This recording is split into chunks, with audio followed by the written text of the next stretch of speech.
Hi everyone and welcome back to the channel. Quick fact, people who smoke are about 30–40% more likely to develop type 2 diabetes than people who don't smoke. That's not just about lungs. Smoking changes how your body stores fat, and it especially pushes fat into your belly, the kind that raises diabetes risk. Today I'll explain how smoking shifts fat to the abdomen, the biological mechanisms behind that change, why belly, visceral fat is especially dangerous for blood sugar, and what that means if you have, or want to avoid, type 2 diabetes. I'll also cover what happens to risk after you quit. What kind of fat are we talking about? First, quick definitions. Subcutaneous fat sits under the skin. It's what you can pinch. Visceral fat sits deeper, wrapped around organs inside the abdominal cavity. Visceral fat is metabolically active. It releases fatty acids and inflammatory molecules straight into the portal circulation to the liver, and that directly alters how the liver and muscles respond to insulin. That's why visceral fat is much more strongly linked to insulin resistance and type 2 diabetes than the same amount of fat elsewhere. Evidence that smoking shifts fat to the belly. Population and genetic studies now show smoking is associated with greater waist-to-hip ratio and more visceral fat, even after taking overall body weight into account. Recent analyses that combine genetics and observational data indicate smoking has a causal effect on abdominal obesity. In other words, smoking itself seems to push fat to the middle, not just that smokers happen to have different lifestyles. And mechanisms. The biology in detail. Nicotine and the stress system, HPA axis. Nicotine is a stimulant. It activates the brain's stress pathways, the HPA axis, and often causes short-term rises in ACTH and cortisol after a cigarette. Cortisol, when chronically elevated, favors central fat storage in many people. That's one plausible pathway linking smoking to belly fat. Laboratory studies support nicotine-induced cortisol spikes after smoking episodes. But, and this is important, newer genetic analyses show no clear evidence that cortisol or sex hormones fully explain the effect of smoking on belly fat. That tells us the biology is complex and likely involves multiple overlapping pathways: insulin resistance, inflammation, and oxidative stress. Tobacco smoke contains thousands of chemicals that trigger systemic inflammation and oxidative stress.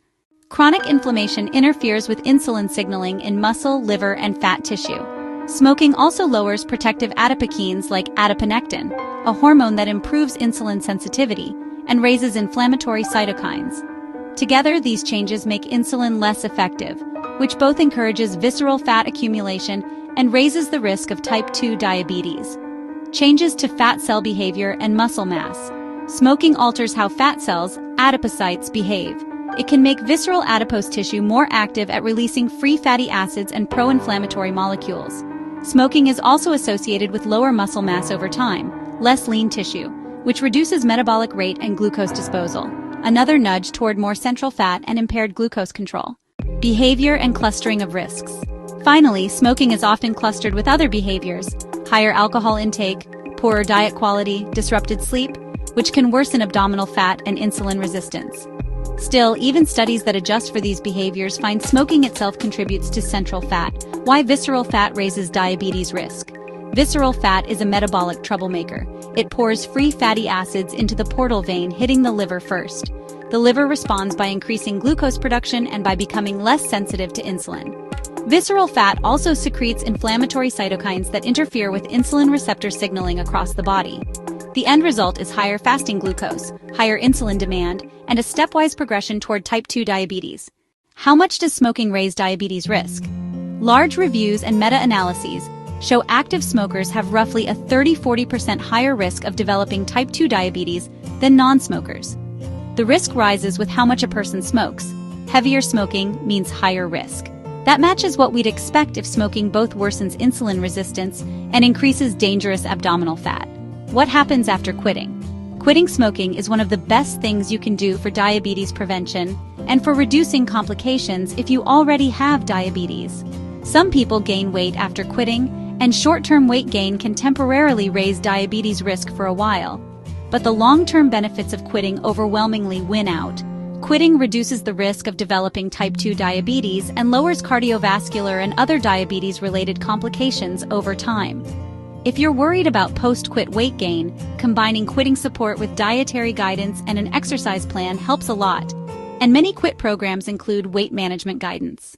Takeaways and call to action. Bottom line, smoking doesn't just harm lungs. It changes hormones, immune signals, and fat biology so that more fat gets stored around your organs, the dangerous belly fat. And that raises your risk of insulin resistance and type 2 diabetes. If you smoke, quitting reduces that risk over time. If you have diabetes, quitting is one of the most powerful steps to lower complications. If you found this info helpful, please give me a thumbs up and share it with someone who needs to hear this. Sources and patient-friendly resources are linked in the description.